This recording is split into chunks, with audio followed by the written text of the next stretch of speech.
right? I probably would have told myself, dude, I know this is going to be scary, but don't give a shit what other people think. Don't. The hardest part is figuring out what you want to master. Focus on your product. Can you tell somebody that they suck? You got to just go for this is exactly what I want to do for a living. You can't even tell somebody that their breath is life.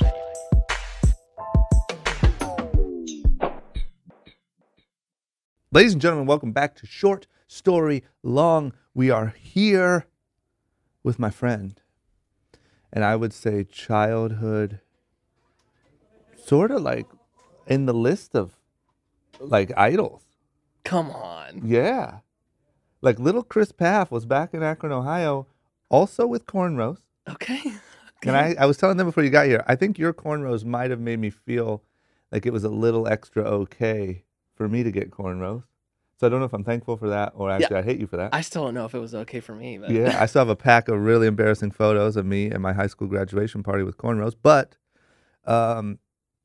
yeah, young Christopher Paff was just like doing super long crooked grinds and just trying to channel his inner Mikey Taylor. Oh, dude. And now we're buddies. I didn't even know that. Look at that, man. You never know how you inspire people. Yeah. And I will say that I said this on your podcast, but you called me like 4 months ago or something. And we knew each other pretty well, but didn't like talk casually like we do now. And you said, hey, man, I just really want to say you're doing a great job and all the content and everything's really cool and you're going in the right direction. And that really meant a lot.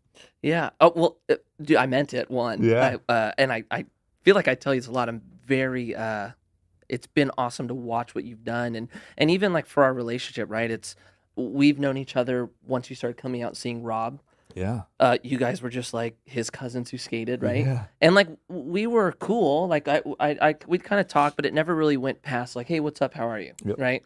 And then in the last, I don't know, I'd say the last 4 months, probably since I called you or when we started meeting out with Brian and Paul. Yeah. I feel like our relationships just become a little bit more close. Yeah. And it's funny how much I think we actually are really similar in a lot of ways. 100%. You know, which is especially knowing now that you had cornrows back then. Heck yeah, I did, man. I'll show you the pictures after this is over and then I'll burn them. Yeah. But I also think like, so for the listeners, like now we do these little like cigar hangout sessions with me, you, Atlas, P-Rod, and kind of whoever else is around. And I think there's also a bond that comes from like coming from the skateboarding world and then trying to transition into being like a normal, successful human being with like investing and starting companies and stuff. And I think that that's something cool that we all can relate on because skateboarding is just such a weird beast.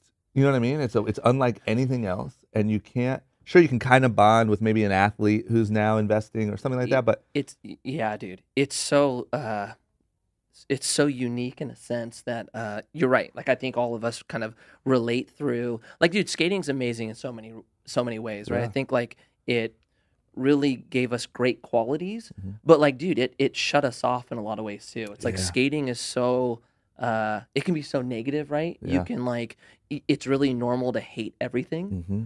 You know, it's part of the culture. It's part of the culture, right? Yeah. So like for us now, like a big part of what we're doing is like being open to meeting new people and having conversations that we would not have had 10 years ago, right? It was just like not a normal thing. So I think for us, it's cool that like we're all kind of moving out into these new areas and it's like cool to like boost each other up or go through like issues or. Yeah, it's really interesting. Do you think that like, because people ask me this a lot when they kind of go through my story and they ask where my entrepreneurial sort of gene came from. And I actually put a lot of it on skateboarding because of the sort of lack of authority and lack of following rules and the like self-sufficient, like you are responsible for your own growth. And if you do it, you succeed. If you don't, nobody cares and you lose.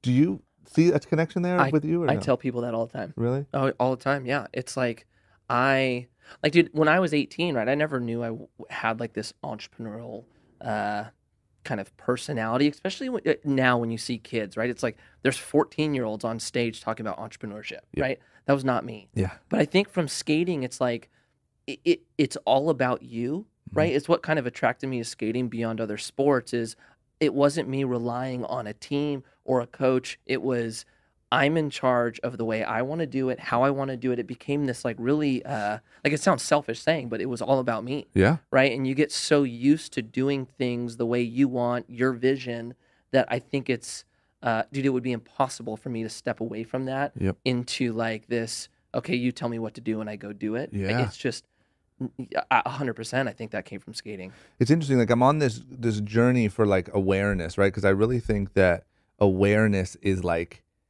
the key to improvement, right? Danny, hit that clock.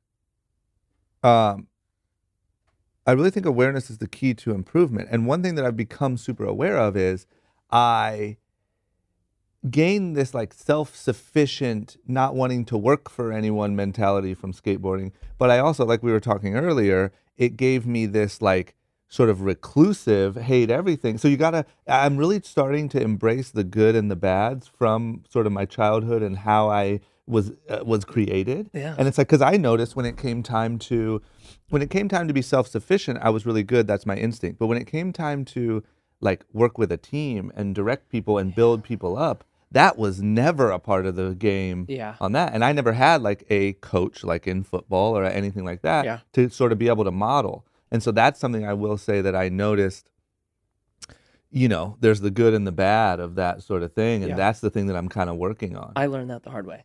How so? 100%. When I was, when I was on DVS, which was my shoe sponsor 10 years ago, I got the opportunity to ride for a shoe company, Etnies.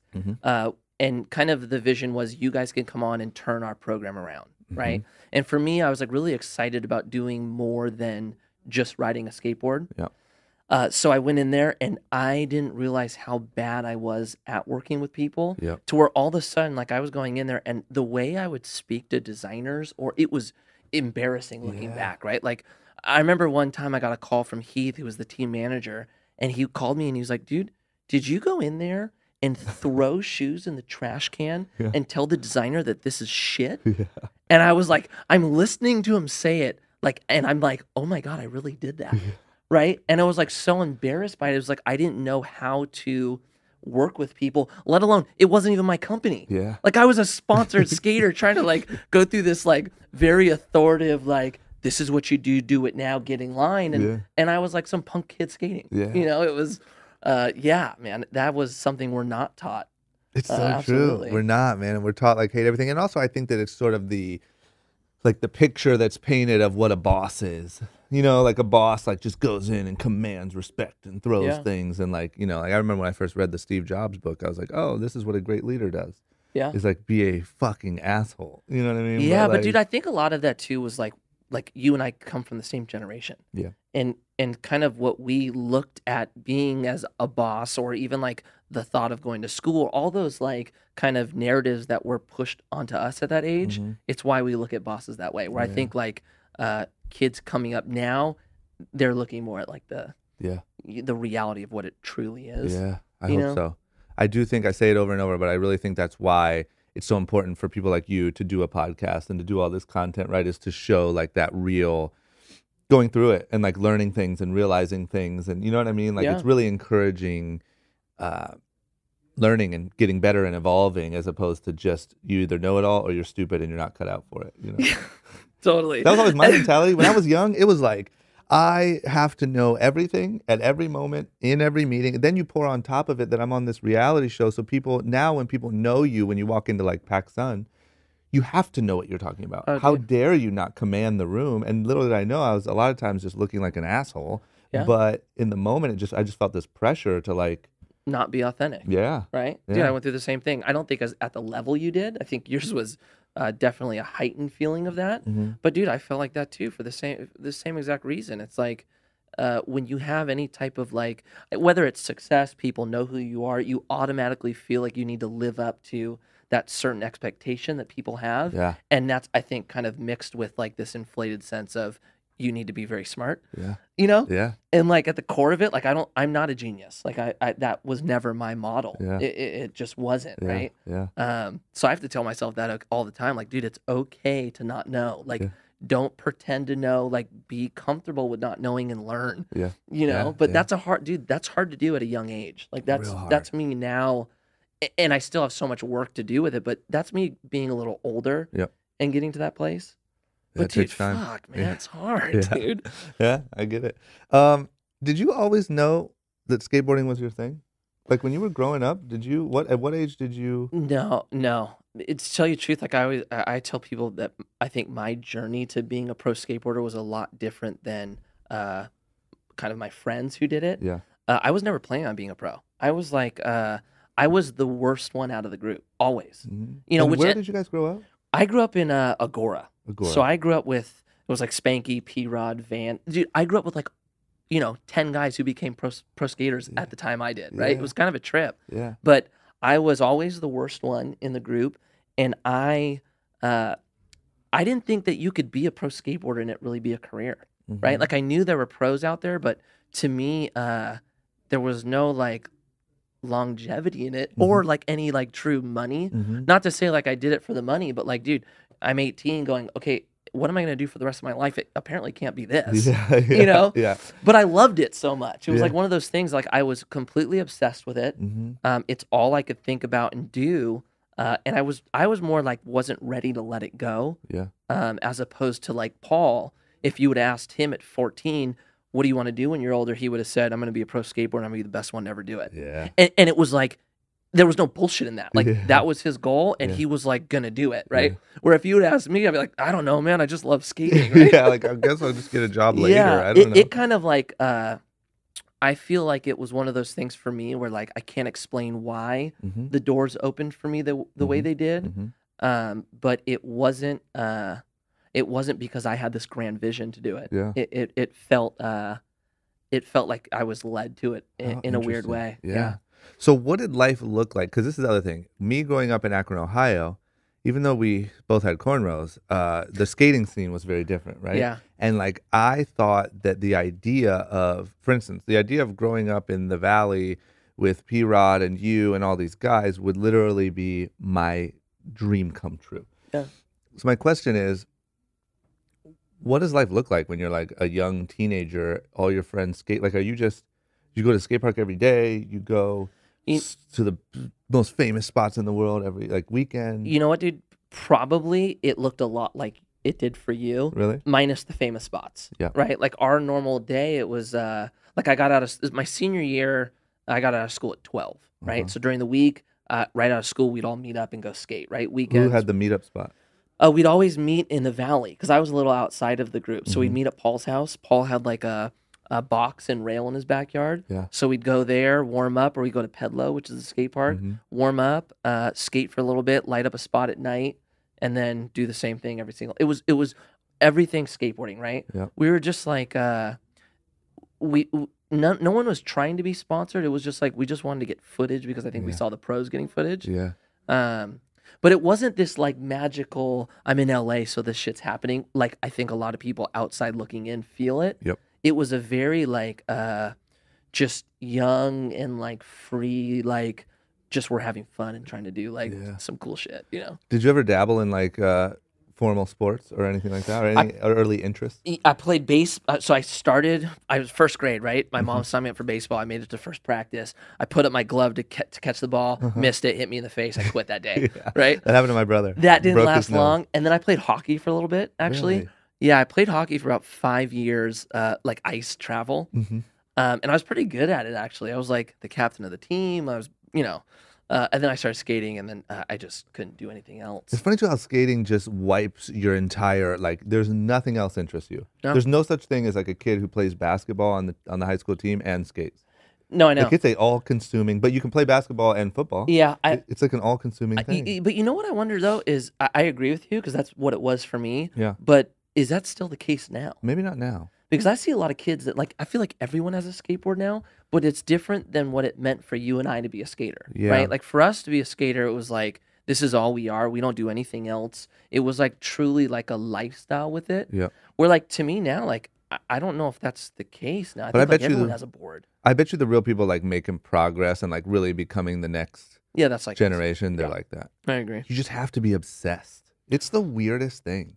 So do you think it's a certain personality? Like dude, I'm an obsessive personality, right? Yep. Is it that part of me that that skateboarding took a hold of, or do you think skateboarding created that out of us? I think this is how I think about life, and not to be too deep, but I think that like you sort of have these predisposed traits, right? So you're like obsessive, and maybe you don't like to be told what to do, and maybe you this, that, whatever. There's probably kind of a handful of things that would have fit you well, but you live in Southern California, you had these other friends who skated, skateboarding came into your life, and it became what you latched on to, and then it just magnified all of those traits. Yeah. Like I don't think you ever would have had a shot at baseball. No. You know what I'm saying? No. But I think that you probably could have ended up like, I don't know what a similar, I mean, maybe even like BMX racing or something. I don't fucking know. Yeah. But like I think there's other things with similar traits. I think you're right, dude. Because I did do a handful of things growing up, right? Yeah. Like I got into BMX. Yeah. It was for like 3 months. Yep. I got into all these things for like 3 months. Skating was the only thing where it never wore off. Yeah. And that's what's interesting too, is I feel like football players can run into other football players and you might not have anything really in common. You know what I mean? Like you're like a fan of whatever team, whatever, great. But you could be pretty substantially different people. Yeah. Skaters, you at least know you all share that one thing. Yeah. Like when you run into a skateboarder from Florida, like he's still, even though I personally sometimes hate other skaters because like of the closed-minded, whatever, but like you all share that obsessive, singular, focused trait, you know? Yeah, I totally agree, man. Because it weeds people out. It's so fucking hard.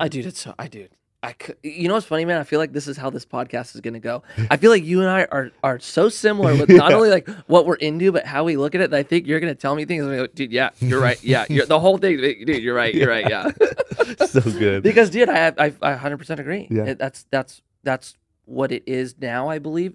Back when I was a kid, it was like, when you saw another skater, you didn't even have to know him. You looked at each other and it was like, I see you. Yeah. What's up? Yeah. It was like this form of respect because it's so fucking hard to do, to learn how to do it that like, you like give people credit. It's like, so good. I see you, dog. Yeah.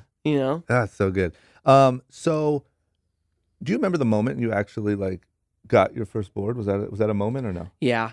What happened? Yeah, it was like, dude, I saw some kid that I thought was cool, was riding a skateboard, and I just wanted to fit in and be like him, so I got a skateboard too. Yep. And of course, for that kid, it lasted 2 months, and for me, it just kind of took off. Not in a sense of like I was better than anybody, just like the obsession began. Yep. Oh yeah, kid's name was AJ. So good. Yeah, never forget it. World Industries, my first board. And what about the first time when? Like, so the way I'm seeing it is you start skating, you become obsessed with it, you find the other skaters, naturally that's what happens. You find the P-Rods, the homies, the Spanky, whatever. When did people start getting sponsored? Or when did the idea infiltrate the group that maybe this was going to be your guys' career? So basically, I grew up in this place, Oak Park, right? And that's where I started skating. And then my parents just happened to move to this city, Newbury Park. And there was a group of kids there that skated, and they were all sponsored. Yep. And I didn't think you could be sponsored at that point. Like up until I had moved there, I didn't even think that was possible to do, right?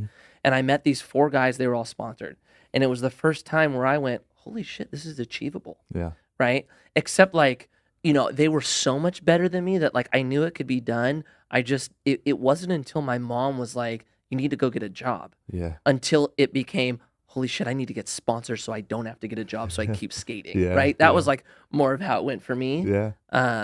But that's, once I moved is when I saw that it could be a reality of mine to do it. Yep. Was there anyone from the initial group that like stood out early? So there was this kid, Justin Case. Yep. Do you remember him? Sure do. Justin was like the best skater that we had ever seen. Even like growing up with Paul, right? We met Paul not too long after that.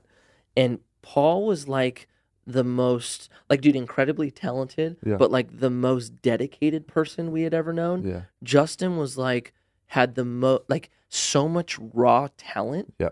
But like didn't give a shit about it. Yeah, like he was just so good. So like I remember Paul would always go like, dude, Justin's the best. Like so blown away with him. And Justin was just like, it was just so natural, man. It like wasn't hard enough for him. Yeah. So he kind of ended up kind of phasing out. I think he just lost interest in it. But dude, he was so good, man. So interesting. I remember from when I was younger, I remember his video parts and stuff.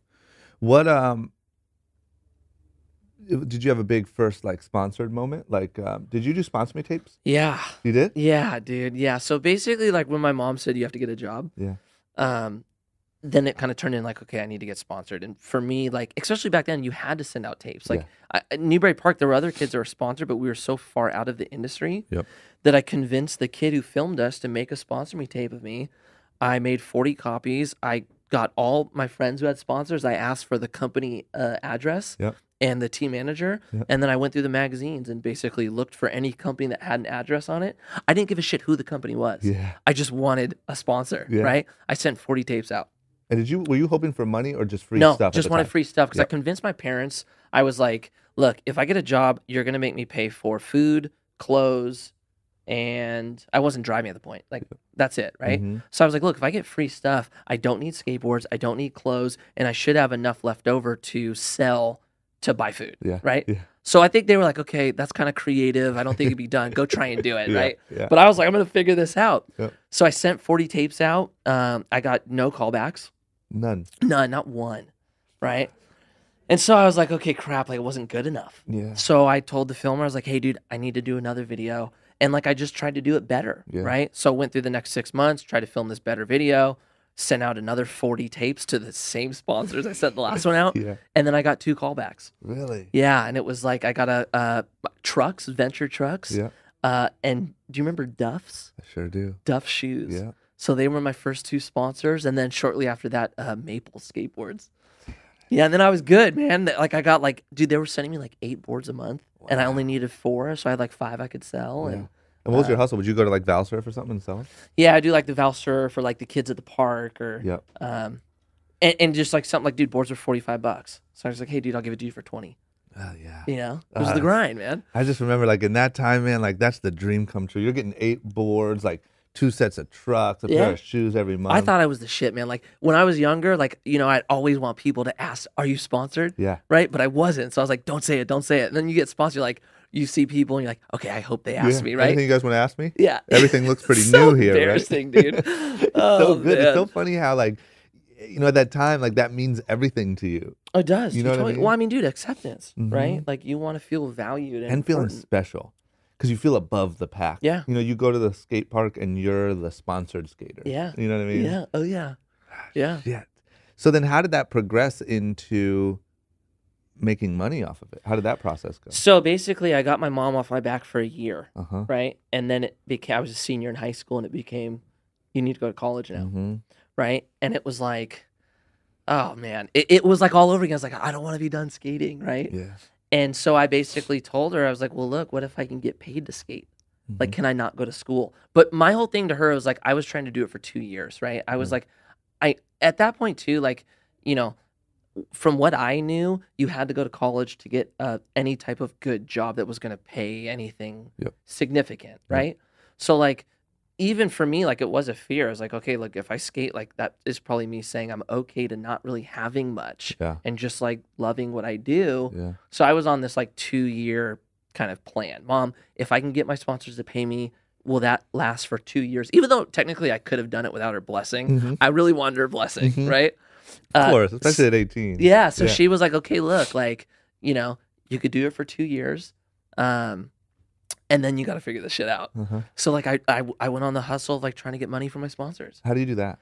I played school into it. I was like, hey, look, man, like I want to skate. Like I feel like I'm going to do big things here, but I have to go to school. So I'm going to have to quit skating. So if I can get money from you guys, it'll offset me having to go to school. But if I can't, I got to quit. And like it worked, man. It worked. So it was $800 a month. From everyone. I got $500 a month from Duff's, and I got $300 a month from it was Maple. It ended up being Santa Cruz. $300 a month Santa Cruz. So I got $800 a month. I was like, my mom was like, okay, fine, you can do it for a couple of years. Yeah.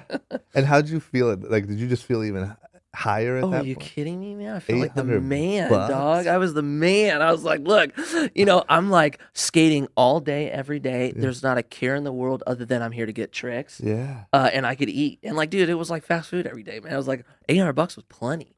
Wasn't enough to pay taxes. I was good, you know? Is that when you got into civics? I got into civics the next year. Got it. I needed a little bit more than 800. Yeah. You know? Yeah. So that was so I started getting paid 19 years old and making $800 a month. Yep. 20 years old is kind of when the industry like kind of erupted. Yep. And where AMs like started actually being able to make significant money. Yep. And I started making like pretty close to what my parents are making. Mm-hmm. And then like the car scene took over. Yeah. You know, and I spent all my money on cars. Man, I was friends with Rob too. And like Rob was driving Porsches. Yeah. Right. And like I couldn't drive Porsches. So we got Hondas and like put new motors in them. Yeah. Right. Damn it.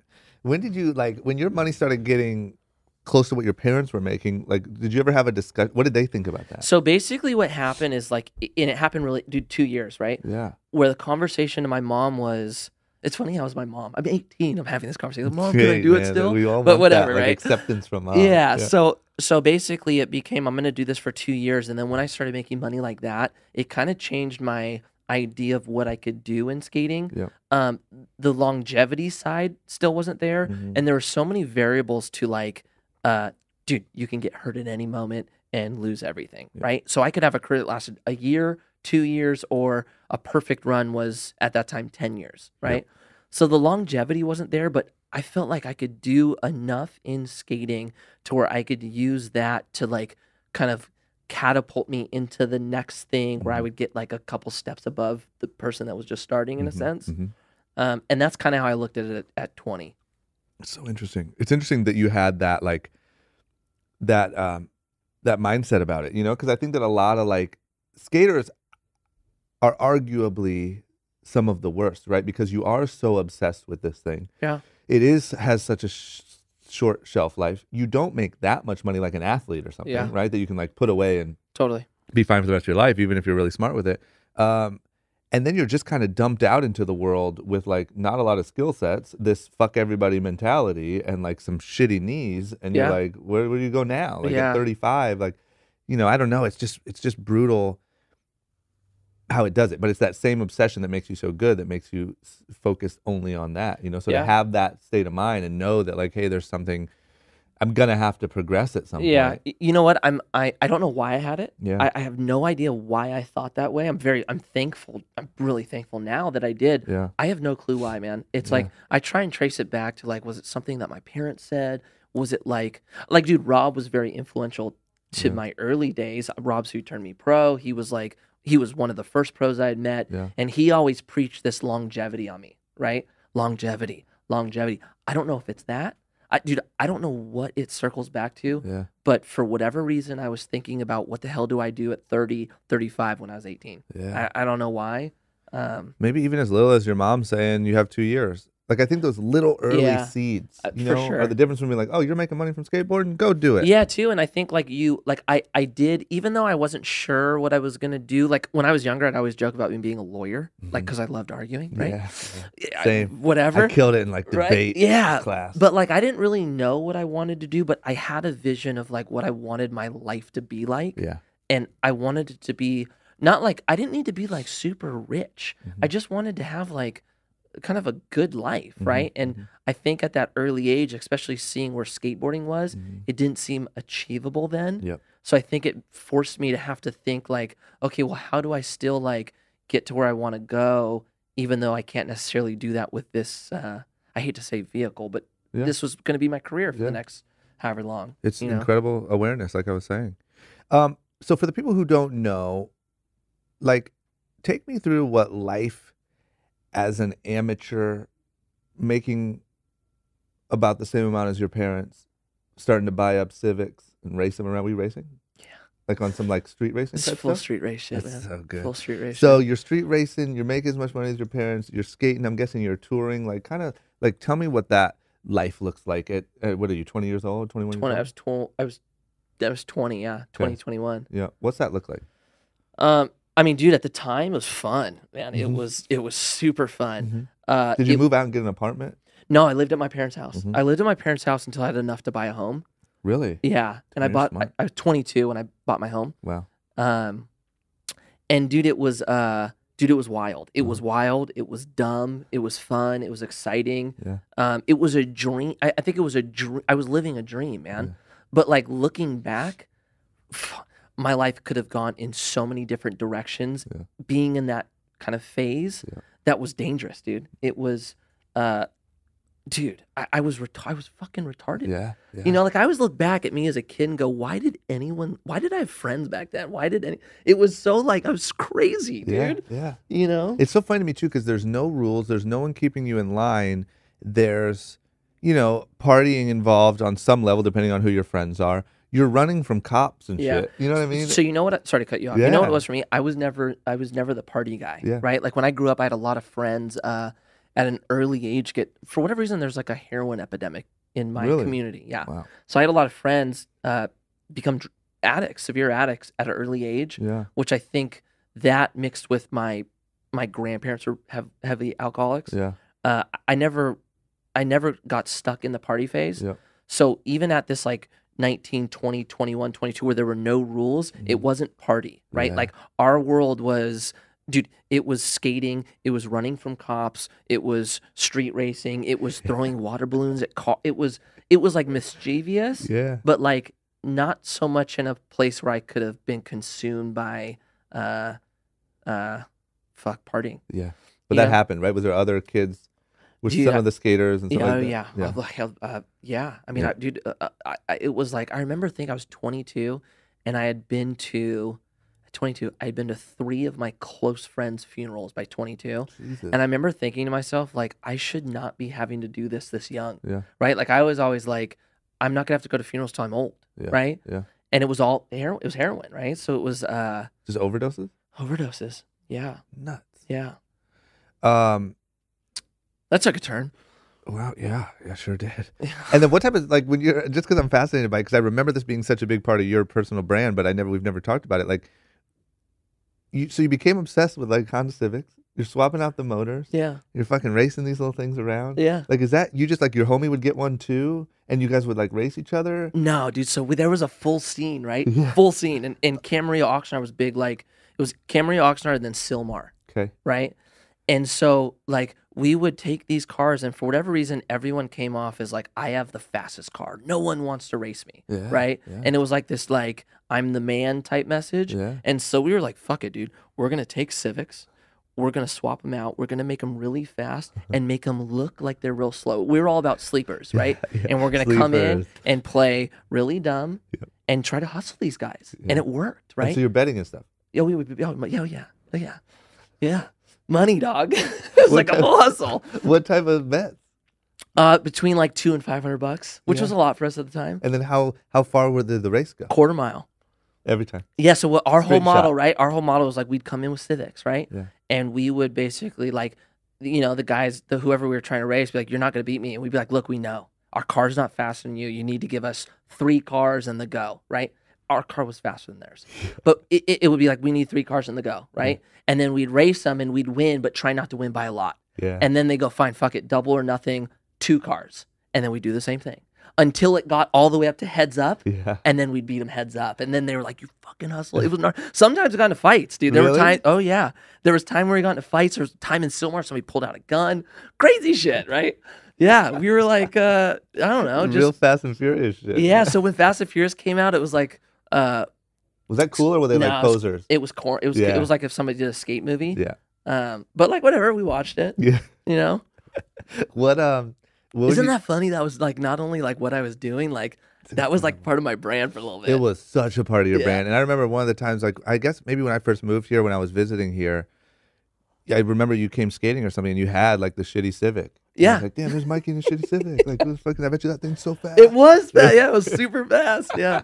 I actually just got rid. I still have one of them. I hung on to one. Really? It still goes? Still runs? It still runs. Yeah. There was one that I basically bought a shell from the junkyard and built the whole thing to like a full like cage, right? And were you like out in the fucking driveway building these things? In the garage, yeah. So I bought the car when I bought the house when I was 22, and the garage was like our like car garage, right? We had like the it's not the crane. Now I'm like the hoist, the engine hoist, whatever. Yeah. We had everything, dude. So we had power tools. Did you ever well, let me ask you this first. You have a Tesla, right? I have a Tesla now. Do you have the insane mode, ludicrous No, mode? I don't. Damn, so you just wiped clean your whole history of... Yeah. I thought for sure you'd be in ludicrous mode, like, rush this. Yeah, you know what, man? there was a lot of growth that came out of that that era, right? Like, dude, when I was younger, like whatever, like I had these cars that are super into racing, but dude, as you get older, dude, now I'm more about like I just want to get to where I want to go comfortably. Yeah. But like I like the tech side of the Tesla, right?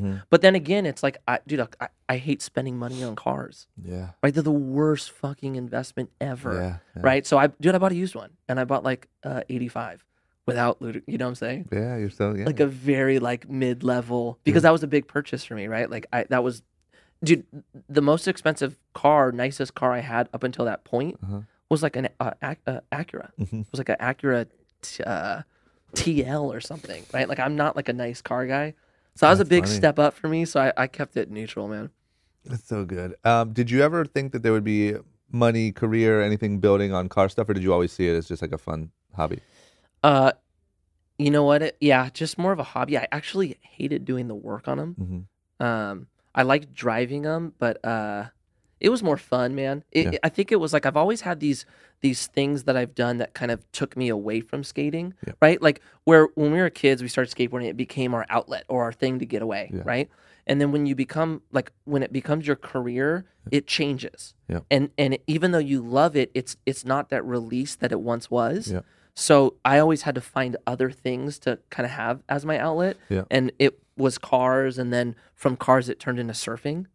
And then now it's like it's like golf now. So it's really, yeah. So that was just one of my like ways to like get away and have kind of time to just, blank out. Yeah. Was going pro a big moment for you? Or was it kind of the next transition that just happened? Going pro is you know what's funny, man? I look back and like think like, I had a pro shoe, I had a pro board that should have been big milestones for me. And they never were. As weird as it sounds, like, like for everyone that doesn't skate, right? When we get a trick, like when you're a pro skater and you get a trick, or even when you're just skating, you film a trick. It's like it's like your accomplishment, right? You're so like excited and happy that you got it, right? You're on cloud 9. For me, the next day, it would basically completely erase, and I was back in this feeling of like I never got the trick, right? And I don't know why. I've always been like that. And even like when I turned pro, it was like I turned pro. I was super stoked that day. The very next day, it was like, okay, back to like, what do I got to do now? It's like I never found the thing that like, I did it. I made, I've just never had it, man. Have you still never had it? No. Yeah. But that's what's weird. I have. Like there's things that I could look back on and go, like, dude, that was amazing. But it's, I don't know. Maybe that's like part of this deeper conversation that we always have of like, why are you doing it? Or but it's also the gift and the curse, man. I think that to a degree, it's like that's the same thing that keeps you pushing to do the next thing. I think it absolutely is. Like what I try to find is I haven't found it, but I think like the dream scenario is a balance where you can be like really happy and sort of take in and aware of your accomplishments, but still be equally as hungry as a guy who feels like, you know what I mean? I totally agree with you. I wake up in the morning and feel like I'm gonna have to move back to Ohio in 6 months. I totally hear you. I totally hear you. The thing is, like, I think like if you ask what would be like perfect, right? I would say balance, right? I would say, being able to enjoy these things that happen to you and like being thankful for them, but still having this drive and urgency to go and get it. If I'm being truthful, man, I'm terrified of the balance though. Because I know that this model that I have, or this feeling of like having to go get it, is has been a huge kind of driver. Where I'm like trying to get, and I'm so scared of turning that off because it's been working really well. But I do like think a lot like if it's healthy. That's what I'm trying to figure out, because I do think like every time you go more into this like meditation stuff and gratitude stuff, and it's all great, and I think it's very effective, and I've noticed a positive benefit, but I do worry that a lot of my drive comes from fear and I think these negative emotions. So it's like, how do you harness but still? This is one of those times where I'm totally agreeing. Yeah. I'm dealing with the same thing. Like and too, like the morning routine, dude, I've taken a lot of the stuff you've done and added it to mine, right? Like that's been really influential for me. But dude, going through that kind of, I don't know if it's self growth or just more self awareness. Dude, I'm getting to that point more and more often, and being scared to like dive into what it truly means. Yeah. Especially when you hit me with the other night, why are you doing it though? Like, what is the true meaning to you doing it? Yeah. Dude, I'm terrified to like really dive in and know why. Yeah. You know, we're Yeah. like, I think I have the right answer that like everybody would want to hear, but like I don't know if that's the truth. Yeah. I don't know. I don't know if it's acceptance. I don't know if it's like something that happened when I was younger and I've gotten so used to like feeling value out of accomplishing. I have no idea. Yeah. But I'm not ready to have an answer to it yet, man. That's what I want to. Yeah, that's what I want to keep exploring and digging into, and like that's why I'm so open now to all this like coaching and all these different things. And obviously, I read every book I can find about it, and I ask every person on the podcast I can like to find that balance and to find like that, like someone explaining how you can be truly happy and at peace and like truly balanced at all times and still be so hungry. Has anybody had an answer that was like more our age? Because I get it, like the older guys, and I know, like, dude, there's so much wisdom because they've gone through it, right? Yep. But it's hard for me. Sometimes I listen to the older guys, and I'm like, yeah, but you've already like gone through the push and grind, and now you're like, okay, here's the balance. Yeah. But like, is there anybody like in our kind of state where we're like in the thick of grinding this thing out, going, I found balance? No. But this is what I've kind of gathered from piecing all of it together. This is my opinion on it now. Is like you need the like pain and whatever it is, any painful, fearful emotion is really good at getting you started, right? But it's not sustainable because it will just beat you down. Like you need encouragement. Yeah. You need, like picture a kid that really wants to, play football, but everyone is just telling him he's a piece of shit, he's a loser, he's a blah, blah, blah. That might force him to go get beat up in practice and say, fuck that, I'm going to show people what I'm capable of. But at a certain point, if people don't start saying, hey, man, you're doing a great job, hey, man, you've really come a long way, you're going to burn out. If everyone keeps telling you you're a piece of shit, even when you're the high school star and the blah, blah, blah. I couldn't agree more. So it's good to harness that to get you going and to say, like, if I need to get over this, like, I need this jump start, you can say, look what I can do, look what blah, blah, blah, I'm going to prove everyone wrong. But it's not a sustainable like emotion. You have to have the balance of saying, I'm grateful for my life now. I'm grateful what I've accomplished, the friends I've made, the things that I've done. But here's to pushing forward. Yeah, I agree. But I'm just the same way. I feel like if I felt super, like I'm scared of comfort, right? If I truly felt comfortable, like truly felt it, then why do you, that kills your drive in your mind. Yeah, right? I agree. But you know what though?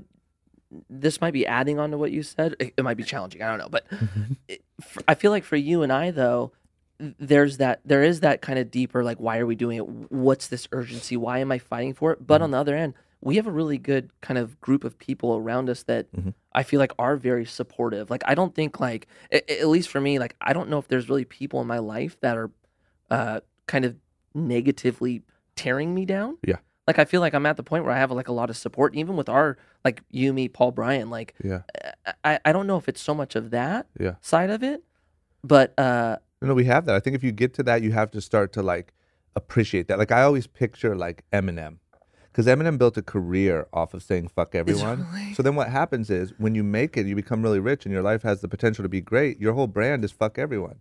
So what ends up happening is you're rich and you have a great life, except you're trapped in a house in Detroit, Michigan because you're too famous and too fuck everyone. Holy right? Shit, yeah. And so like the problem is anytime the poor guy gets sober and puts out an album, everyone's like, oh, this shit sucks. Like we went drugged up, fuck everyone, Eminem. God, what a good analogy. Holy right? And it's like you have to transition and be thankful. Like I learned this too. I wasn't aware of this. I thought I was more addicted to like proving people wrong, succeeding, and making money.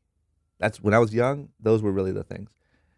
Now it's just growing as a human being. Yeah. Right. So whether that's in like a health way or a podcast way or a becoming a better, not like, yo, my clothing line's doper than yours because blah, blah, blah. It's like, no, I'm becoming a better leader.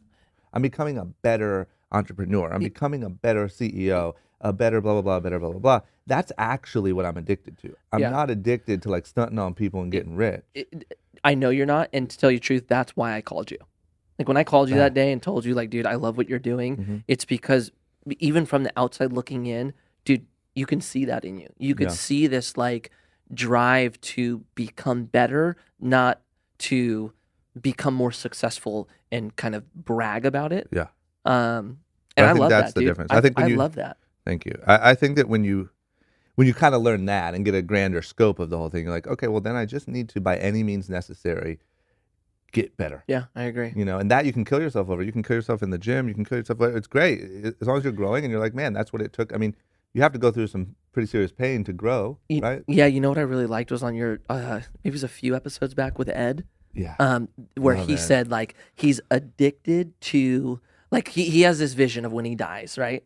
And when he dies, he's going to be met with the person who he could have been, and he's addicted to catching that person. Love it. Dude, I love, dude. He crushed so good. He crushed that one. I used that literally yesterday in my podcast that will be the week before this one.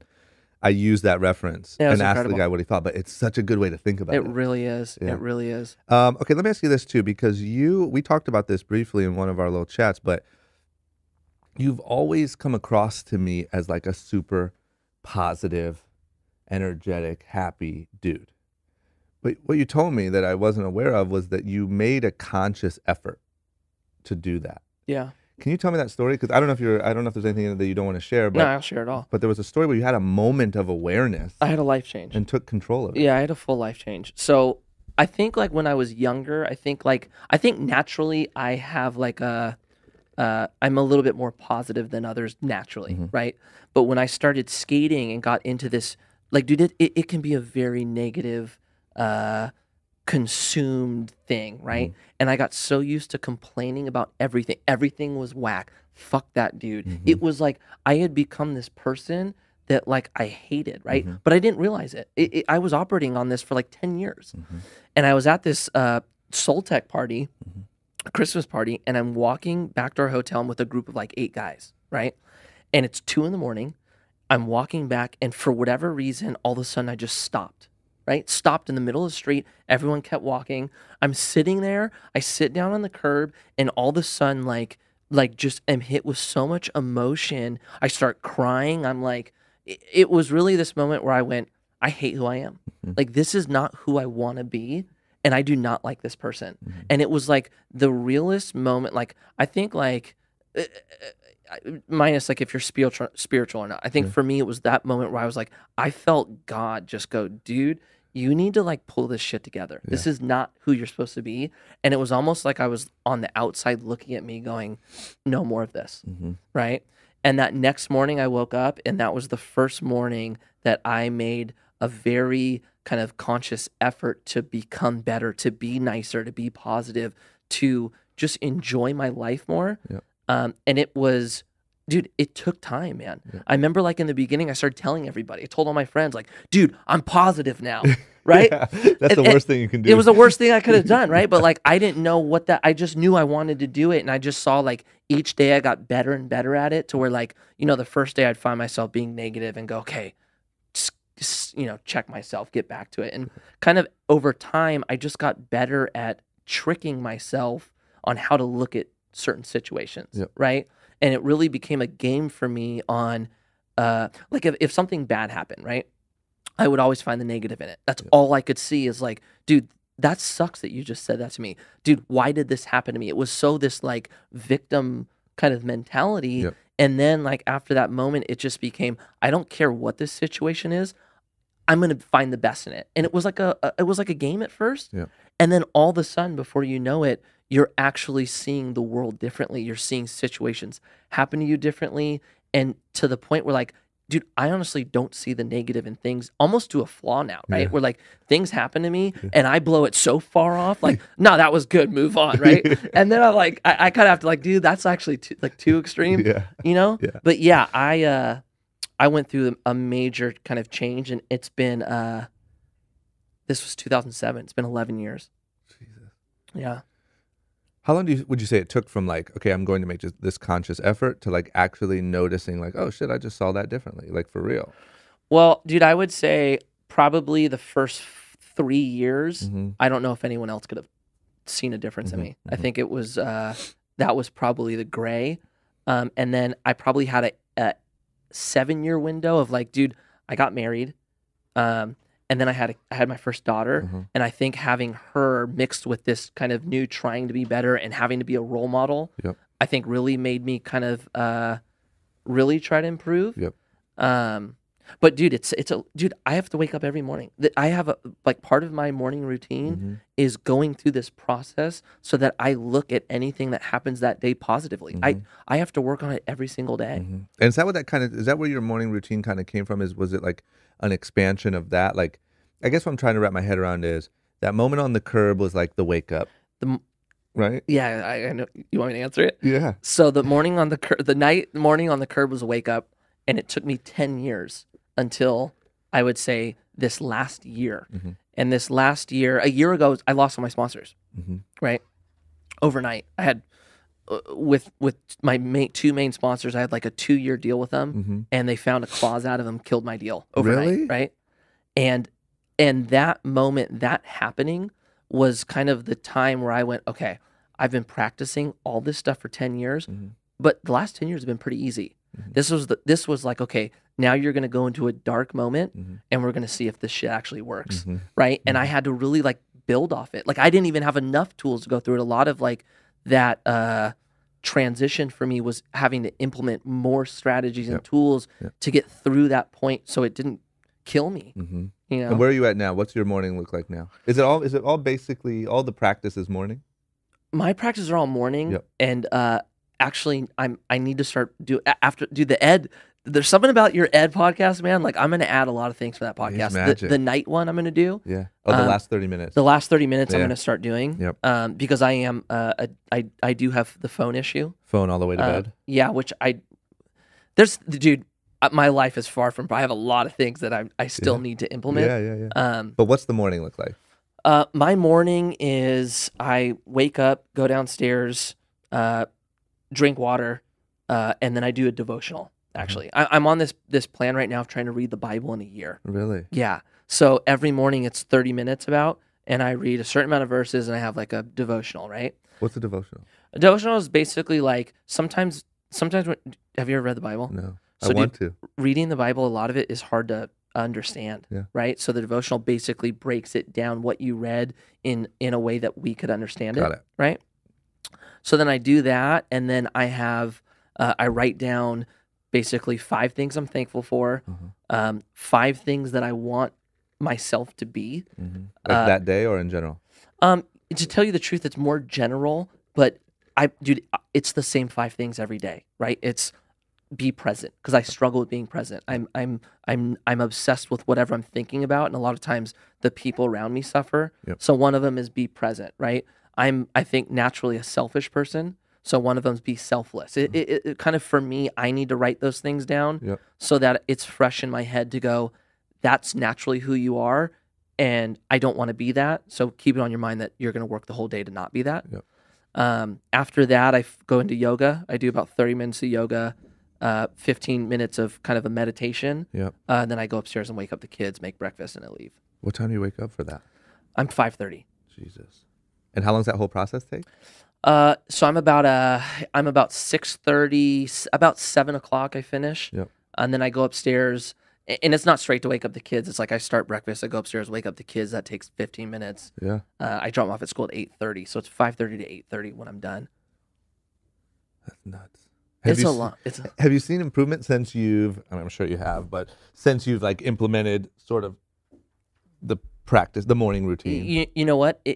It's actually easy to not see the improvement. I think me being that person.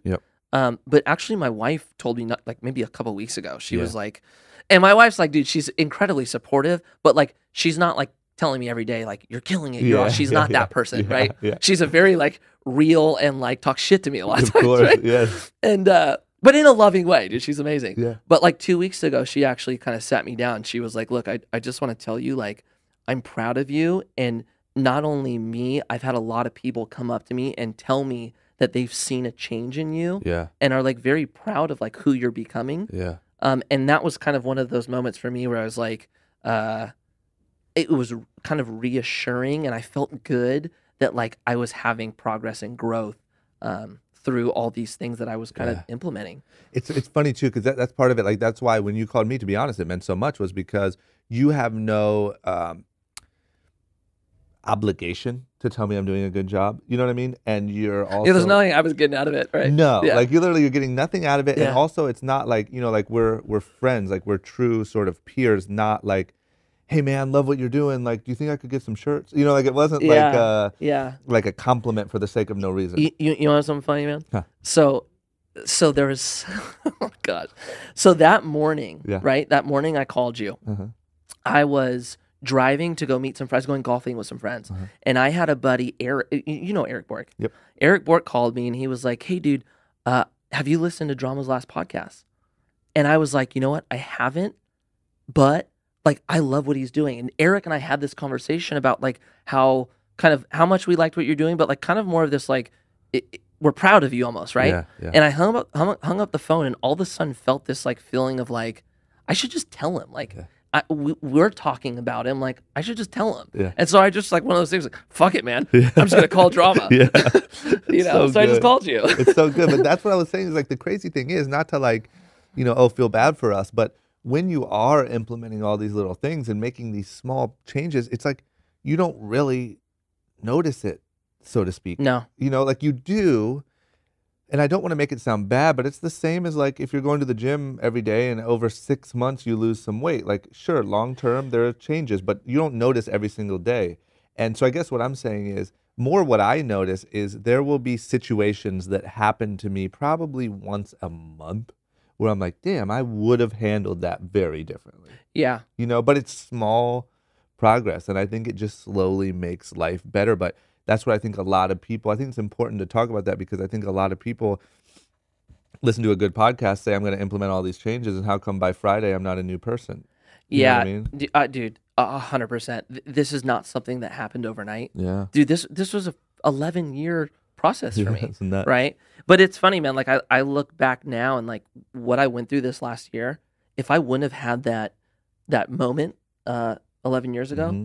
dude, I don't know if I would have got through it. I Yeah. really don't. Yeah. And I think like I mean, dude, that's just kind of what today is, though, right? Everybody's so caught up with like instant gratification that like, dude, something like changing the way you think and look and react. Dude, that's not an overnight process. Hell That's a. I think we're going to be dealing with this the rest of our lives. I And really the do. crazy thing is this, think about how hard it is for people to change the way they look physically. But everyone 100% accepts the fact that you can. Totally. So now imagine that it's equally as hard or harder to change the way you think, except for most people don't even believe that's possible. Yeah. You know what I'm saying? Like Yeah. when we look at each other physically, when we look at how humans are, it's like, oh, we can fix that. Most people haven't accepted the fact that you can change your mind. I mean, most people think meditation is like some crazy fucking religious thing. Dude, I did. Yeah. I was did the same too. boat. I thought it was bullshit. Yeah. I mean, dude, I thought like all of it was like all the mindset and dude, Like if you would Tony ask Robbins, I thought all that me, shit was bullshit, yeah. dude. I was like, dude, these guys are scamming these people Yeah. out of their money, Yeah. right? I was like the far other side of the spectrum, right? Yeah. I thought it was bullshit. Yeah. But it's funny, man. It's dude, it's life changing. Yeah. It really is. Like it. I think it's something that will slowly become more and more accepted, and slowly people will start to wrap their heads around it, and it'll make a huge difference. I just think it's going to take a long I do time. too. I do too. And I think it's hard, dude. I think it's harder than changing your appearance. I think like you trying to be Absolutely. this like super fit person Yep. is a lot easier than fixing the way you look at things. Yeah. Because it feels harder to me. It's Yeah. like to me, it's easy to be selfish. It's easy to hate everything. It's like it's not hard to like love your enemy. Yeah. It's not hard to like, it's hard to like have something really shitty happen to you and go, you know what? This is for the best, and it's fucking hard. It is. It's It not is. natural. It is. Just because I'm curious, did you ever have like a top memorable moment as in pro skateboarding life? Like, was there ever a moment that you were like, That I was like proud of. just like a skateboarding highlight? Oh man. You don't need to. You know what? There's certain tricks I did Yeah. where like I landed it and like went black, like don't remember it happening, Yeah. and had like this surreal feeling. Happened like 3 times. But other than that, What was the biggest one? so I did a crooked grind down this rail in like Utah. It was like a really long one. It was Was that the one in Bloom? it was in my alien part is when I was wearing like, it was during my transformation of like hip hop clothes into like tight clothes. Yeah. And I was still wearing the big clothes. Yeah. I remember I landed that one and like was rolling away and was like out of body experience. Like, how did I just do that? Yeah. That happened a few times, but like, tell you the truth, the things that stick out the most in my life as a skateboarder were the things that actually made an impact and forced me to change. Yep. And those instances were actually like more negative, believe it or not. I know that's like a weird way to look at it. Like, but what? Can you give me one of those? Like, just so I know. Okay, so there was one time where, so it was right after the Alien video, right? Alien Workshop was like, dude, the best company. I had a full part in like essentially the biggest video of the year, right? I went to Woodward, which is like a skate camp for kids. I went there, yeah. And I went with Sean Malto and Mike Mo. Me, Sean, and Mike Mo. Yeah. And there's 1,500 kids there. 3 kids knew who I was. Every single kid knew Sean and Mike. Yeah. Right? Yeah. And I was like, wait a minute. I just put out a 4-minute video part in the biggest video of the year, and 3 kids know who I am. I'm doing something wrong, right? And that moment, actually, when that happened, I made a decision to go, okay, the next time I come back to Woodward, which should be next summer, every single kid will know who I am. Yeah. And it brought me to this place of doing, which led to Mikey Days, right? Yep. And it was like, okay, how can I reach these people beyond me doing tricks? Yeah. Because like it was the first time I felt like, okay, I'm getting older now. Yeah. And I can only last as long as I could do a trick. How can I extend that? How can I like let what I've done this far keep growing? And it became like, okay, I need to reach these people more on like connecting myself and my personality with them rather than me doing a tray flip. Mm-hmm. And so that next year was Mikey Days, and really making a push to like kind of showcase my personality. And then the next year I went back and every single kid knew who I was. Really? Yeah. And it was like, there's moments like that I'll forever remember. But like when I got my first shoe, and no, they seriously. That's interesting. Yeah, that makes sense.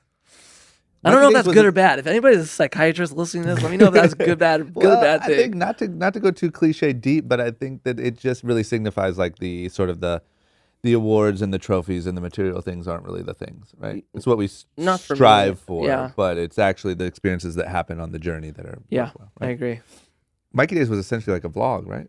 Like a weekly video series? Yeah, it was a bi-weekly like webisode before really social media hit. So it was like you gotta bring that back. Why don't you bring that back?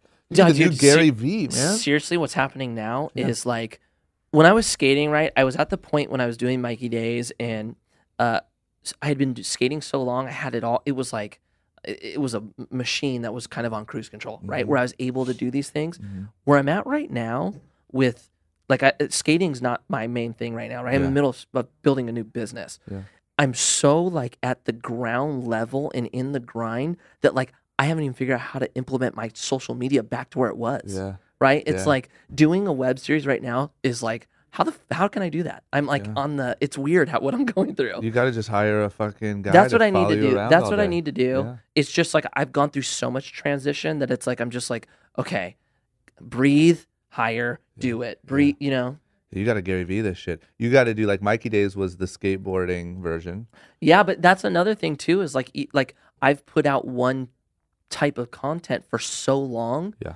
And now that's like, dude, I'm not a pro skateboarder anymore. Yeah. Like I'm not skating like that. So it's like what I'm doing is changed. And like, dude, it's weird, man. I'm getting comfortable with putting out a new message because my whole following wants to see skateboarding, right? Yeah. I'm like, well, shit, dude, I'm not, you know. Yeah, you got to just face it, bro. I know. So I am. It's just been slow. It's been slower for me only because, dude, I don't want to shock them into this like new thing because like even though it's been a year for me, like, dude, a lot of people don't even know that I don't ride for DC. Yeah. A lot of people don't know that I'm not skating every day. Like, my following doesn't know what my life has been like the last year. Yeah. So I don't want to just throw on this like, yo, dude, I'm building this thing now, and this is my grind, and I'm in the office, and I'm, you know. Yeah, I get it. I felt the same way coming from. I built obviously a massive following. You probably went through a real similar transition. Serious. I'm still like shedding it, right? In the sense that when it comes to followers, in the sense of I gained all of these crazy followers because I was on a reality show on MTV. Yeah. But then when you start putting out like podcasts and here's my business and here's what I'm working on, of course, there's so many people there that don't give a shit about that. They want to know like where the mini horse is. Did you lose followers at all during that? Yeah, they kind of they're still in the process of like switching. Yeah. You know, like I'll lose and gain at the same time. Okay. But I never lost so far a substantial amount. It just kind of peaked for a very long time instead of continuing to grow. So it stopped at, like, I'll just say Instagram's my main thing. It went up to 1.4 million, but it's been at 1.4 million for the last year, 2 years, because at the same speed I'm losing, I'm replacing. I'm going through a real similar thing. Yeah. Yeah. Yeah, you just got to. Which is like another tool that I have to like constantly every single day. Don't get stuck on followers. Yeah. Don't let them decide what you're doing. Yeah. Dude, it's all, dude, does it ever just all feel like a game to you? Yeah, 100%. Gosh, doesn't it? I haven't been able yet to switch it. Like, I know some people that literally treat like at least work life like it's just straight up a game. Yeah. I haven't been able to do that. I'm still too like invested emotionally. Totally. But yeah, 100%. So this leads me to a really big question that I wanted to ask you, and even my friend who works right outside the door had the same question because he grew up skateboarding too. I think that, like, was it difficult for you to sort of leave skateboarding and go into such, because now you're doing real estate investing. We'll talk about it, but obviously you've invested in companies that have had exits and been really successful. But you kind of now are like officially doing investing, raising money. Good question. You're driving around in your Tesla and raising money for a real deal fucking real estate thing. Like you're out of it. Yeah. My question is, skateboarding is the closest thing I've ever known to literally being in a gang. And it's almost like you get jumped in and you get jumped out.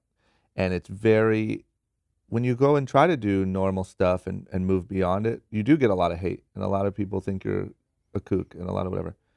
Was it hard to sort of leave that behind and go into this new phase of your life? I don't even know if hard is the right word. Yeah.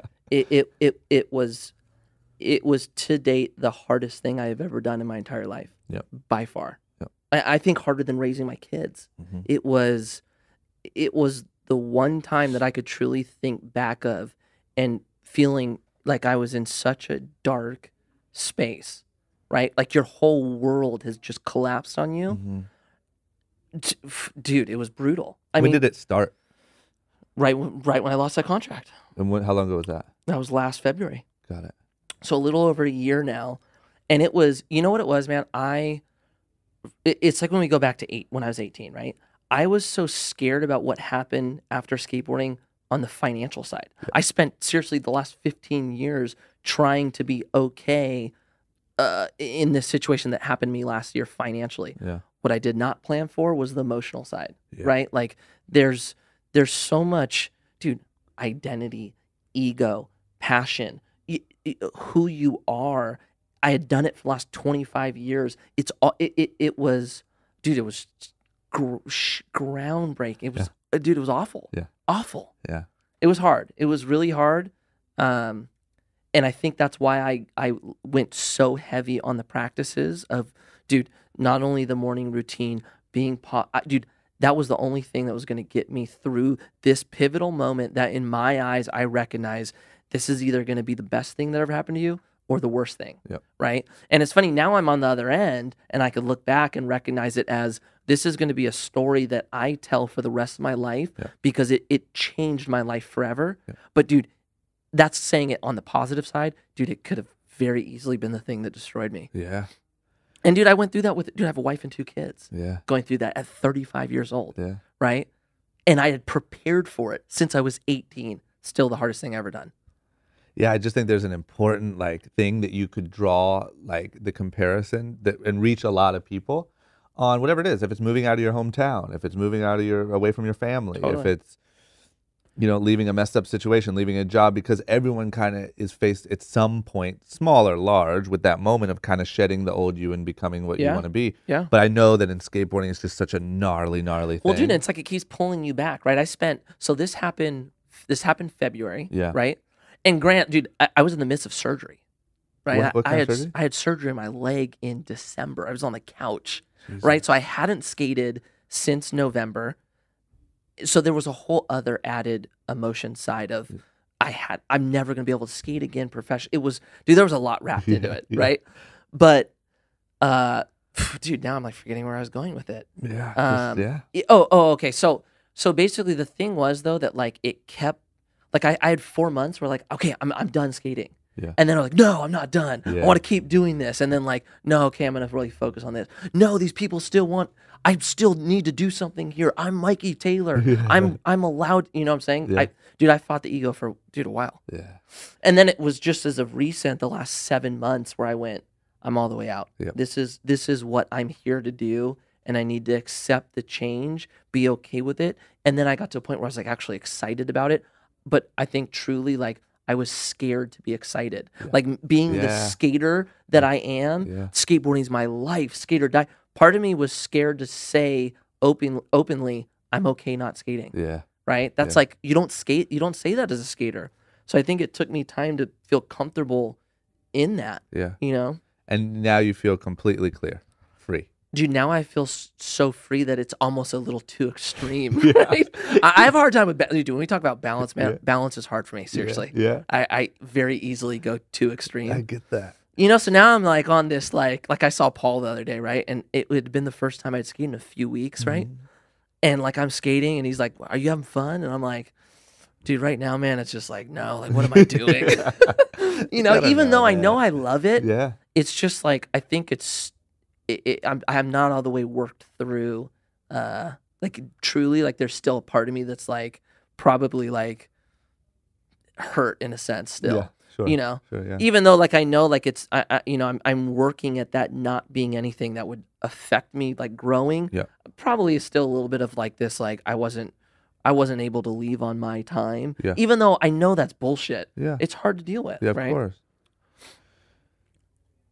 What was St. Archer the first like big thing sort of in entrepreneurial land for you? Yeah, so St. Archer was the first thing that we it's the first company that I was a part of that was built to be outside of skateboarding. We did like the first real company was Bravo. It's like the backpack company with Atiba.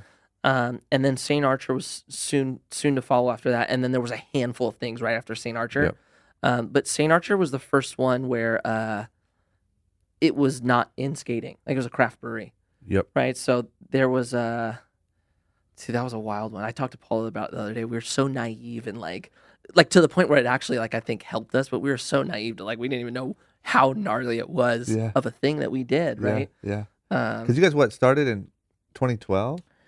We opened doors in 2012. The idea was 2011. It took us about a year. From the point of it being an idea to maybe it was a year and a half to building the business plan, raising money, and then opening doors. Got it. And then when did it sell? 2015. It's about 3 years. That's huge. Yeah. We weren't expecting that, man. That's like huge. when we like first capital raise we ever did, right? Yeah. First time we were experienced to people asking, well, how do I make my money back? Yeah. Right. And having to have an answer, and not only an answer, a clear path on how we were doing it. Yeah. And for us, it was an exit. Right. Yeah. And so we had it like, dude, I think we had it like year 7 to 10. Right. We were expecting like it to take a long time to start building traction. 3 years were going to be awful. At year 3, we were kind of start getting traction. Year 5, be break even. And then, you know, and it was just like, dude, from the second we opened doors, it just went nuts. And who bought it? Miller Coors then. Yeah. What was that like? What part? Someone buying your company? Yeah. Incredible. Dude, you know what's weird? Paul and I talk about this all the time. Not the feeling we thought it was going to feel like. Really? Yeah. It was almost like I don't want to say guilt. Guilt's not the right word. But like it happens and you're like so excited, and then like the money actually comes into your account, and all of a sudden it's like this like, holy shit. How am I supposed to act now? Yeah. How do I not change? I love that. How do I not lose this? Yep. Now what do I do? Right? There was so much that we weren't prepared for when that happened. It was a trip, dude. Oh, that's so good. You know, it wasn't what I thought. I think we thought like, dude, you sell a company. It was the most money I've ever made. Yeah. We're done. Yeah. We did it, dude. Yeah. Peace out. Not that at all. Okay. You know, it was like the next day almost felt like we had to work even harder than we did the day before, because now it was like, okay, now we got a taste of it. Yeah. Don't fuck up now. Now you got to keep going. Yeah. Right. It was a different feeling. That's so good. And then you went with the same guy. You guys went with the same guy and started Villager, right? Yeah, so Josh Josh. was our partner with St. Archer. Yep. And then Jeff was the VP of St. Jeff was like a massive leader in St. Archer. Got it. And then Jeff had this idea to do Villager, and then Josh and Jeff started Villager. Got it. And then we invested into that. And what is Villager? Right now we have coconut water and water, alkaline water. Yep. And then we're about to have a kids juice line. Nice. And then take me into what you're doing with real estate. So, and how'd you get into that? So, 19 years old, right? Yeah. 19 years old, I started making money. And at that age, I was, I thought that professional skateboarding might be the most money I ever make. And then after that might be this massive downsize for me. Yep. So I went on this path of like, how do I have my money make as much as it possibly can for me so that when I lose my sponsors, I'm okay, right? Yeah. That was kind of my plan. Yep. Really to like build passive income. And I was brought this opportunity when I was 19 to invest in a storage units. And so I was like, yes. Like it wasn't like this, I'm going to give you $100,000, you're going to give me 500 back. It wasn't like one of those things. It was just like, here's my money and I'm going to make 12% every year. Right? Yeah. And I did that at 20 and then another one at 22. And then to fast forward to now, it's been about, I think about 7 properties on the storage side.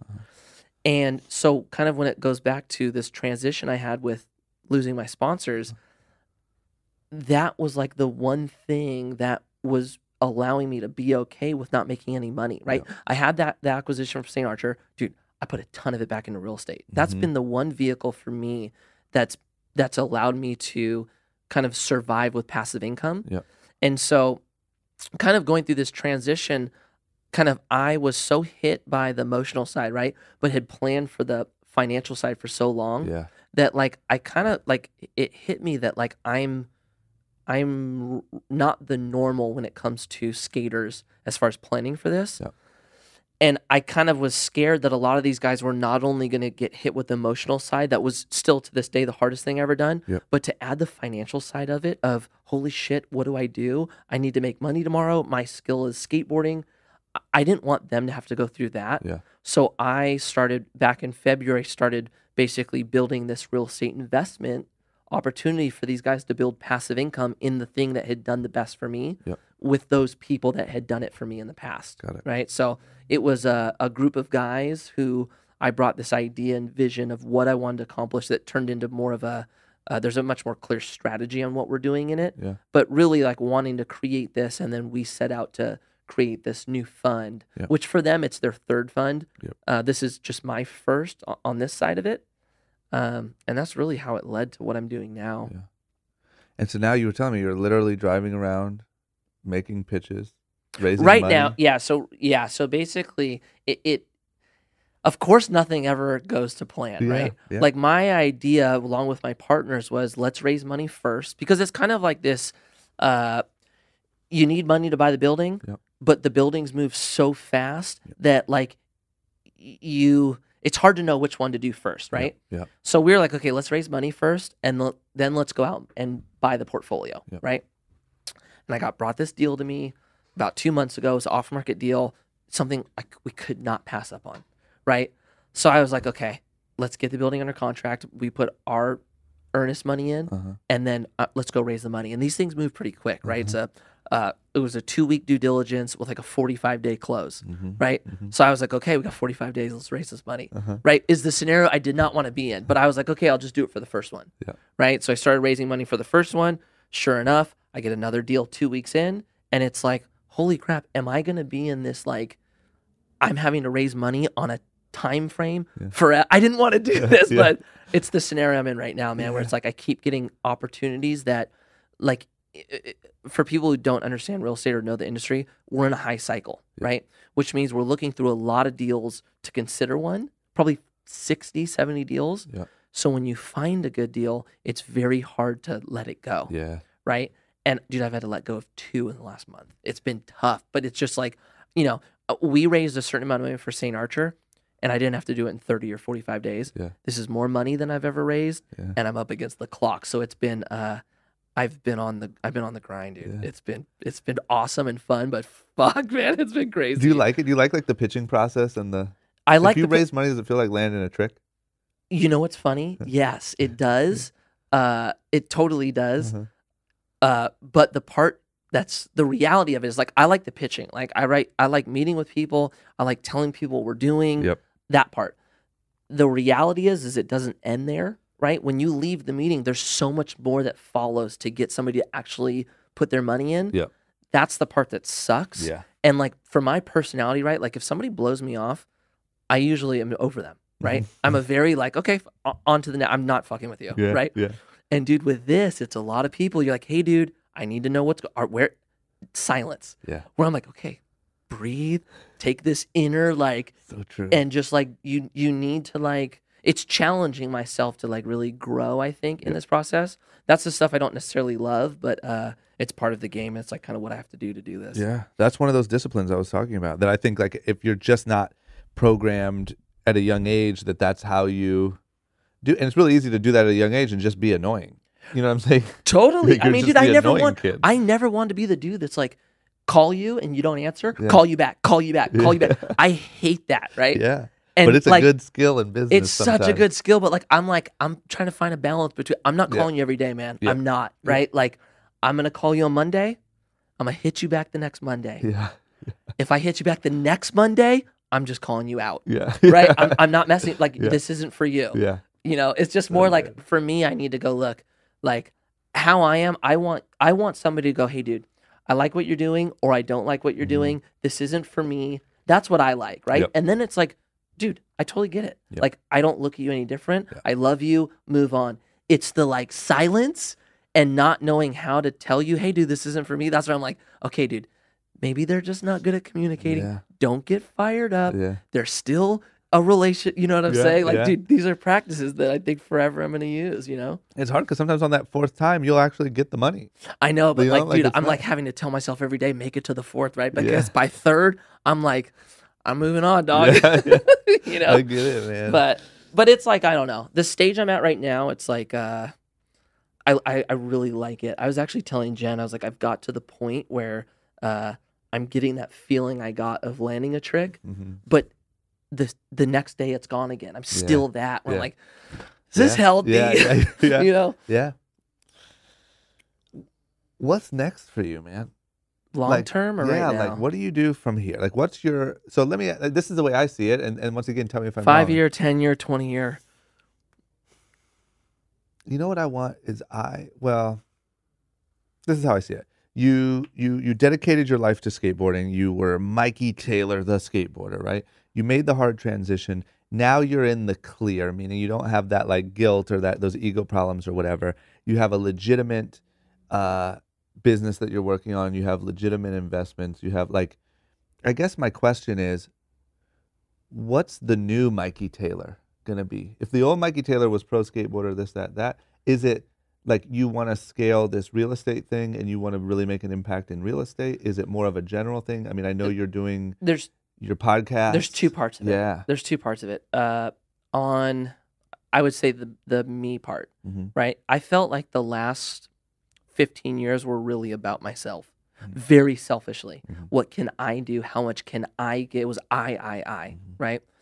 And it's only been the last few years where I went, you know what? This is, I'm doing well, but it's like, I'm missing this sense of like, I don't want to say importance or purpose, but I wasn't feeling like I was doing enough, or like I had been given these like maybe certain talents or traits that I was wasting because I was just wasting on myself in a sense. Yep. So for me, like on a personal level, I want to do as much as I can to, like with this fun, right? I want to try and solve the problem that pro skateboarders have of lose their sponsor, go back and work at a warehouse. I want that to be done, right? On the podcast thing, like I want to help as much people as like, there's all these things that I learned through and am continually to learn. If I can help somebody going through that issue, I want to start doing that. I want it to be less about myself. Yep. As far as the real estate what I'm trying to do with this company. Yeah. You know, it's funny, man. There's a part of skating that felt I felt like I hit the ceiling in a sense, right? I felt like there was nowhere else for me to go. I got all the sponsors I could possibly get. Yeah. I made as much money as I could possibly make in it. Yeah. I got as good as I could get. And it kind of like was a shitty feeling actually to get there and have nowhere else to go. So kind of one of the things that's really exciting about real estate is like, dude, I don't know where the ceiling is. Yep. Right? Like I'm really excited to see how big I can get this thing. Right? Where like if you look at like kind of my, I would say short-term goals, it would be I want to turn it into a private REIT. Yep. And then kind of after that, I want to get it to a public REIT. Yep. And really like see how far I can get this thing and have these group of guys who are involved right now, skaters, surfers, and snowboarders. It's a lot of like people in our industry. Yeah. I want to try to get them as far as I can get them so that all they have to do is concentrate on their passion. Yeah. And I'll try to do this stuff on the side. You know what I'm saying? Yeah. That's, I think, like where I want to go. Yeah. Might change, dude. I don't know. But that's where I'm at right now. That's pretty solid. Okay, here's the big questions at the end. So I know that tell me the name of your podcast again.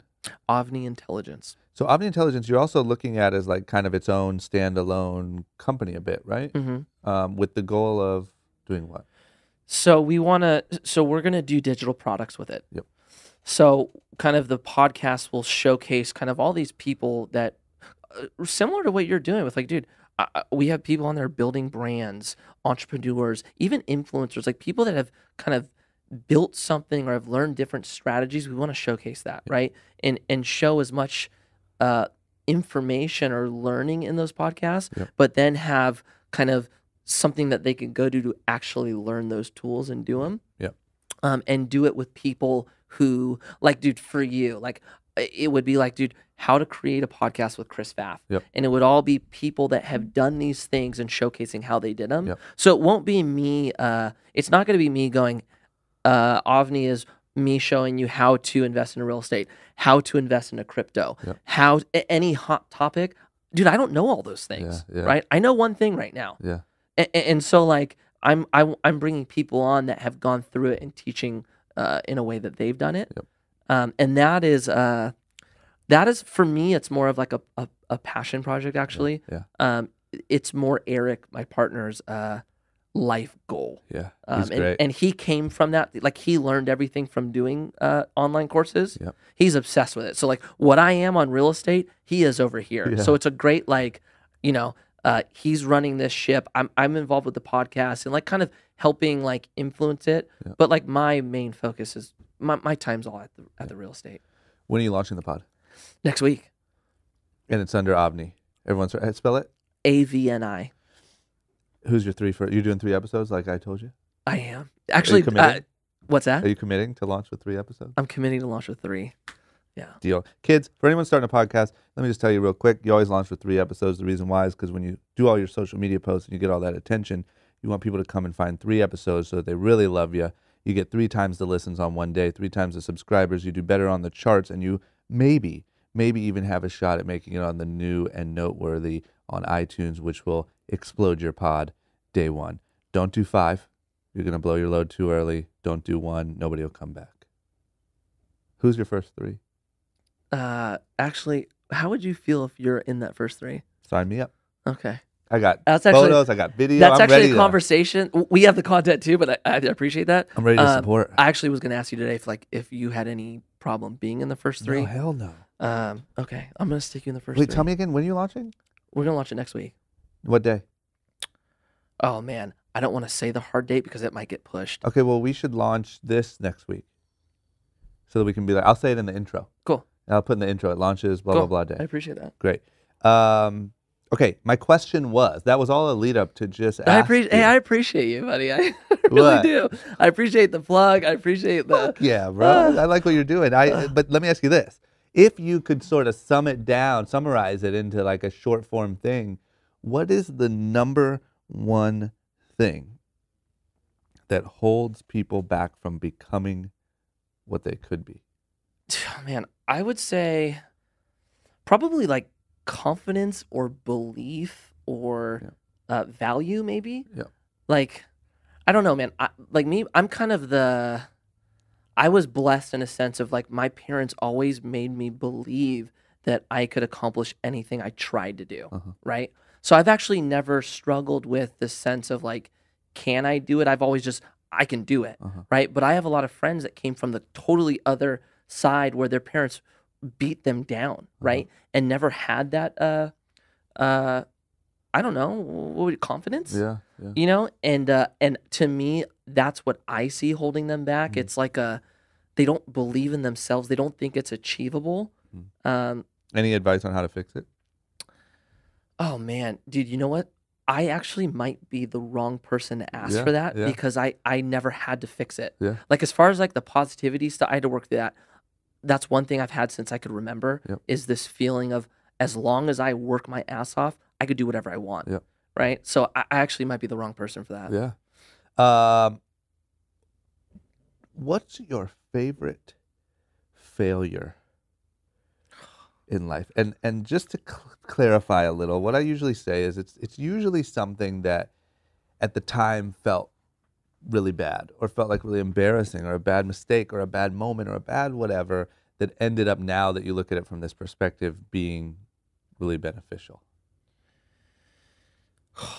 Dude, that's so if this is like some stupid like off to a tangent story, just cut this shit out, right? I went out like a month ago to speak at this somebody had me come out to speak at a real estate investor conference, and before he gave me this kind of interview, so he had questions asked me and asked about my biggest failure, right? And I'm sitting with my wife, and my wife's reading him. She just looks at me, right? And I look at her, and it was like she didn't say anything. We're just looking at each other, and she's like, "What are you gonna put?" And I was like, honestly, I know I've had a ton of failures. I've had so many. I can't even think of one. Right? And I'm looking at her like kind of scared. I'm like, holy shit, have I never had a big failure? Right? And then I start realizing that like, I don't know if it's like default. I don't know if it's an issue I had when I was a kid, but when I have failures, I move so fast past it and almost forget about it entirely that like when you ask that question, every time I'm asked that question, I go, holy shit, actually, what is my biggest failure? You know? So if that's bullshit tangent, cut that out. That's an incredible, I think that's a trait because you do have them. We know you have them. I fail every day. Well, I'm just saying, like you talked about the story of like, for instance, getting dropped from your sponsors. I'm sure at the time felt like a terrible failure, but it sort of catapulted you into expediting your new life, right? That's like the type of answer that someone would have given. What I'm saying is the cool thing to focus on here is the ability to erase them and not dwell on them. Well, dude, you know what? So, yes. Because there are some people, usually not successful, happy ones, that you ask them about failures and they can talk to you, they can do a whole podcast about how all their failures. You know what, though? I know that. And I know that, and I know I struggle on the opposite end. And I always tie it back to skating, actually. And the process that I think me in particular had to go through to get a trick, right? Dude, I would try for 4 hours to get one trick, right? It would be such a battle for me. And it usually was jumping down a handrail downstairs, right? So every try hurt. Every try was so painful. It was this mental battle every single time I wanted to get a trick, right? 4-hour process where I wanted to kill somebody, right? And I got to the point where it's like, I'm either getting this trick or I'm not going to be able to walk.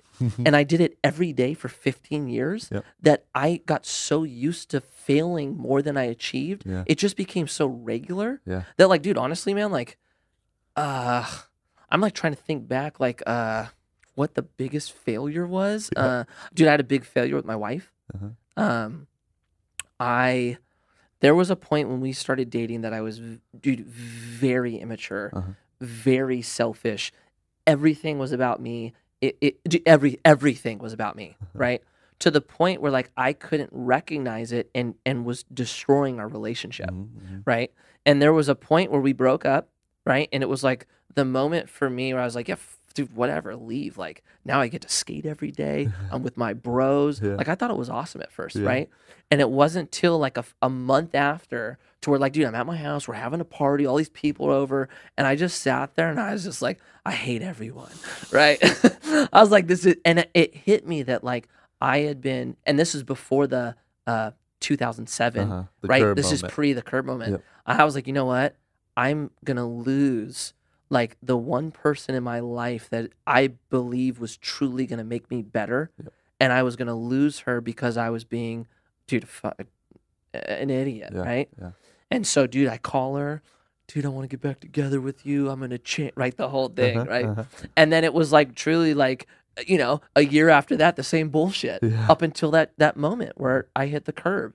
And I think like that, I think it was leading into that moment, but dude, that was almost probably would have been the biggest failure of my life if like we would have split for good, we wouldn't have got married, we wouldn't have had kids. And she's been a big, like, dude, my wife's smart, dude. She has her business degree. After she got her business degree, went to FITM, got her design degree. Like, she's a bright person, right?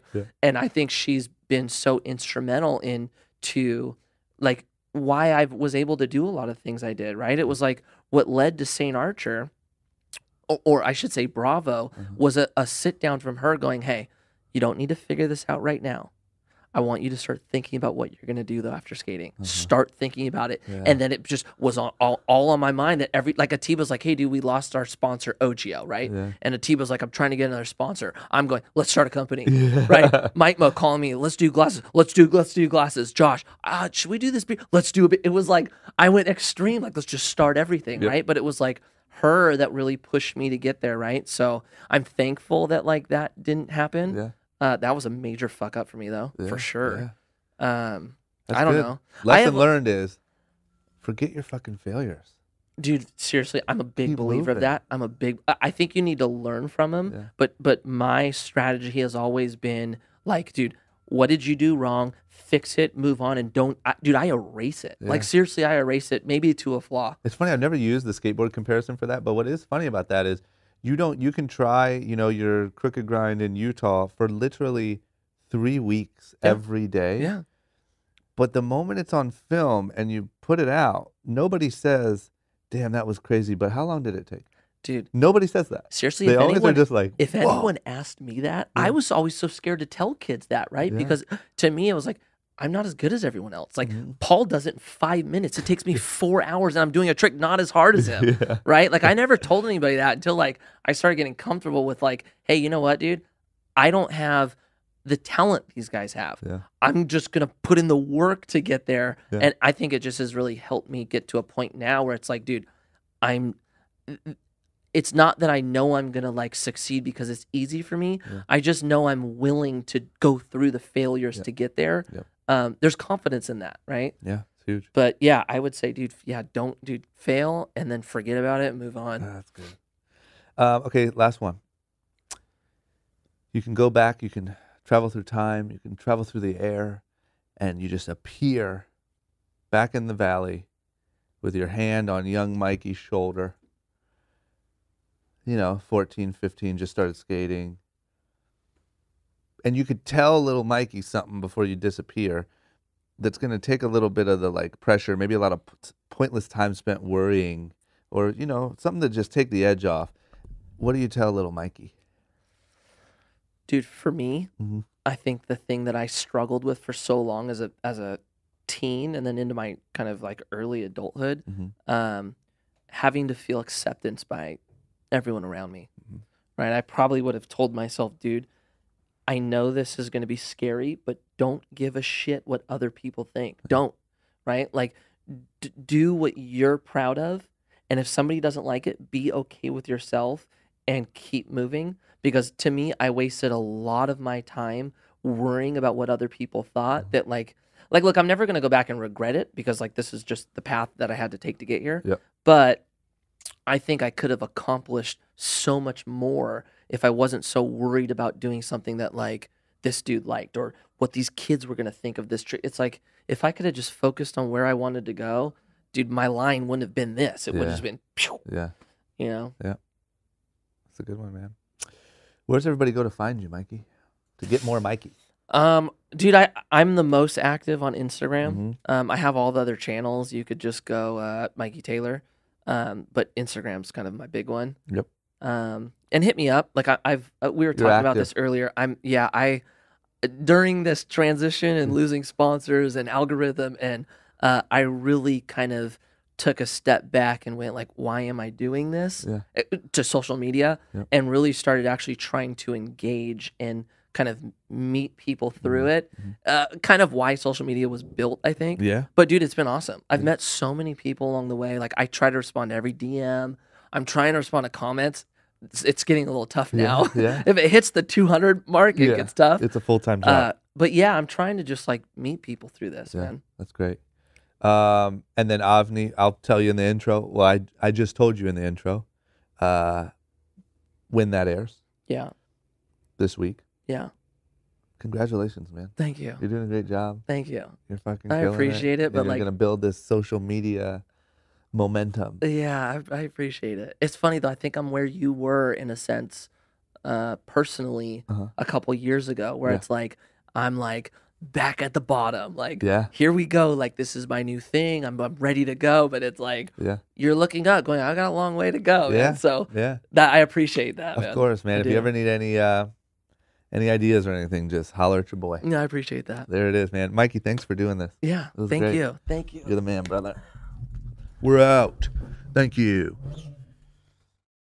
Was that all right, guys? That was great. Go on. Hey. All right. I marketed Tyler, but Let's get some pics. So on there, Dude, I could have this gone time, the entire podcast going, it was yeah, one Yeah. I'll tell them, You're right. Hey guys, We just stop. blended Yeah. together, man. you're right. We got a good. I seriously could have just been like, yep, yep.